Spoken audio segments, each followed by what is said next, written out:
Hey everyone, and welcome to my top 10 Advanced Wars Commanding Officers list. Before I get started, I just want to let everyone know that these are just my personal favorites, and not necessarily the ones that I think are the best. Also, I won't be including Ko's from Day of Ruin, because I feel like it deserves to be judged separately. If your top 10 differ, I'd love to hear who your favorites are in the comments section. I have no idea who the general public do and don't like, so it'll be fun to read. But onto the list with number 10, Hachi. Hachi is a wonderful officer who gets a 10% discount on every unit he buys, and with his co-power he can get up to a 50% discount. On top of that, his super co-power allows him to buy these units half off from any city that he owns.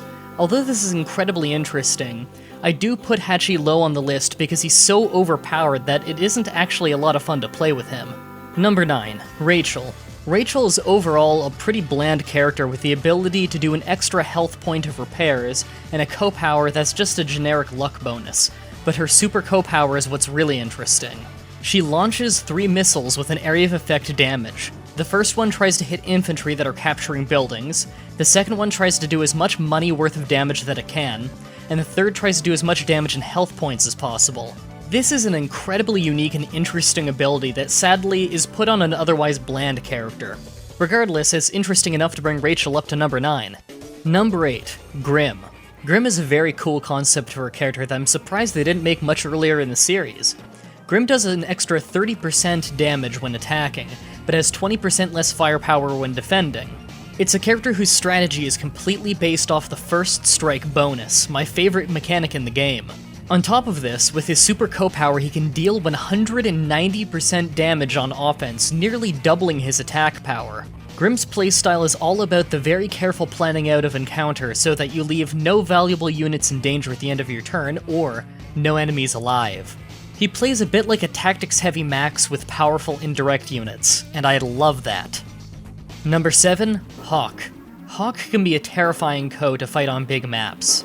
Although his passive 10% more firepower ability is hardly noticeable, and his co-power charges very slowly, when it actually comes out it can completely change the tide of the fight. His co-power damages all enemies by 1 and recovers all of his own units' health by 1. With the super co-power, it raises the damage and healing to 2. On large maps with large armies, this can deal a ridiculous amount of damage, and on top of that, it will force the opponent to spend money on repairs for whatever units it had that were just trained and still in their barracks. It may take a long time to build up, but Hawk is a very fun officer to play as. Number 6, Colin. Colin is the non-overpowered version of Hachi. He passively gets a great 20% discount on his units that he buys, however they're all 10% weaker. His co-power allows him to multiply the amount of money he has, as well as boost his firepower based on how much money he has stored. This gives Colin 2 very fun playstyles.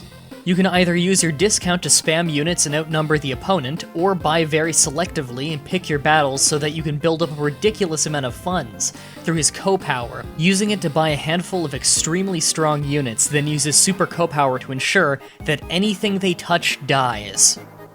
Number 5, Lash. Lash can be one of the most infuriating characters to fight when in the hands of the right player. Lash's units gain 10% firepower for every defense star the terrain her units are in.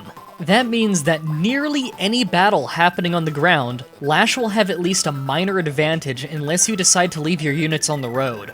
She can be extremely hard to take buildings from when she plants tanks on them due to the high terrain defense bonus, and her mechs attacking from mountains can be very cost-effective to wear down even Neo-tanks. On top of this, when she uses her co-power, her units don't get slowed down by rough terrain, allowing an extremely fast push towards the enemy that otherwise wouldn't be possible. Number 4, Adder. I think what I love most about Adder is that he's based all around being relentlessly aggressive and getting the bonus for being the first to attack in a fight. He has no passive ability, but he has an extremely short co-bar, allowing him to charge up and use his co-powers nearly every turn as long as combat is always happening. With his co-power, all of his units move 1 extra space, and with his super co-power, they move 2 extra. This blistering speed means that he can get units trained at his base to the battlefield very quickly, allowing him to reinforce almost as fast as the opponent, even when you have things pushed right back to their base. This is incredibly useful for overwhelming your opponent, and with all that extra movement, even in a small skirmish, being able to outmaneuver is a big deal. Number 3, Max. Sometimes after a long day of Advanced Wars, you just want to mindlessly throw units at your enemy. Well, with Max, you can do that. Max's direct attack units have a firepower of 120% in Black Hole Rising and Dual Strike, and 150% in the original Advanced Wars. To help offset this massive advantage, his indirect attack units have one less range, making them much less useful. Where he gets really ridiculous is with his co-powers that increases direct attack power by 40 or 70%, depending on the power, and movement speed by 1 or 2. Keep in mind that this isn't just an attack power increase, it's firepower. Even after you end your turn after your power, whatever leftover units the enemy still has will have a hell of a time even trying to make a dent in your leftover units. Normally I wouldn't like someone as powerful at mindlessly attacking as Max, but there's something about him that's just fun. Number 2, Grit. Although Grit is my second favorite officer, he's probably the one that I'm the best with. He is the opposite of Max, having 20% less firepower in direct combat, but every indirect unit he has 1 extra range and deals 20% extra damage. He can also use his co-power to increase the damage to 160% and increase his range by 1 or 2 depending on the level of the power. That means that with his super co-power, his rocket launchers have a range of 3 to 8 and a battleship range of 2 to 9. With a grid of carefully placed indirect units and a few strong direct units both for cleanup of leftover enemies and to block off choke points, Grit can be nearly impossible to take down once he's gathered the funds to build what he needs. If you want to beat a good Grit player, you need to play extremely aggressively in the early game and extremely carefully if it makes it to late game. Lastly, number 1, Olaf. Olaf is far from the strongest officer in the series, but by far my favorite. Not just for his lovable personality, but the interesting tactics available to him in Advanced Wars and Black Hole Rising. Like I said before, my favorite mechanic in Advanced Wars is how first strikes work, and Olaf is all about manipulating movement. Olaf's troops are completely unaffected by snow, and he has the ability to force it to snow for a turn with his co-power. He can use this to lure his opponent into an encounter range where the opponent thinks they'll have the first strike, only to get caught in a snowstorm and lose the advantage. He can also use it to keep enemies from retreating to be repaired after winning an encounter. In Black Hole Rising, he can also use his super co-power to deal 2 damage to every enemy on top of the snowstorm, hurting them, and limiting their ability to get into position and protect themselves.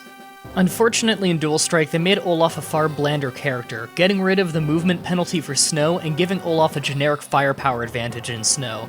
But in Advanced Wars and Black Hole Rising, with careful enough planning and practice, Olaf can be a very fun and a rewarding officer to play as. That's it for this top 10 video. If you'd like to see another top 10 video by me, then check out the video on the left and you'll see my top 10 favorite first generation Pokemon. If you want to see something else, the video on the right is of an episode of Flash Trash, a series where Brandon and I play bad horror Flash games. If you want to keep up with me, you can find my Twitter and Facebook in the description, and if you want to support me and what I do, check out my Patreon page where you can donate monthly and get rewards in return. Thank you everybody for watching, and until next time, have a nice day.